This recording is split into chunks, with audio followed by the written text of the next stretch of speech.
L'ennesimo stop al percorso per l'autonomia arriva a tarda notte dal vertice tesissimo a Palazzo Chigi tra Lega e 5 Stelle. Ai pentastellati non convince il testo presentato, tutto rimandato ad un nuovo incontro la prossima settimana.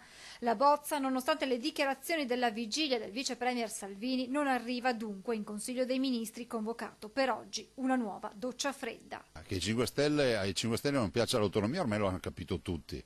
Che sia slittata l'ennesima riunione lo hanno capito tutti, direi nulla di nuovo sotto il sole, la verità è un'altra, che nessuno ha mai capito qual è il progetto di autonomia dei 5 Stelle. Se avessimo almeno un progetto di autonomia dei 5 Stelle potremmo confrontarlo con i nostri cittadini e riuscirebbero a dire meglio uno o l'altro. Siamo quelli che hanno aperto questo nuovo corso, i veneti vogliono l'autonomia, continua Zaia. L'autonomia se non la fa questo governo la farà qualcun altro nella storia di questo paese. Io spero che lo faccia questo governo perché ci sono tutti i presupposti per firmare. Non si può andare avanti così, lo si dica che non si vuole trasferire l'autonomia, meglio essere onesti. Va giù duro il governatore della Lombardia, Attilio Fontana. Se il tentativo è quello di portare a una riforma che sia una non riforma, io lo dico subito, non la sottoscriverò mai, per cui è inutile che cerchino di portarci in quella direzione.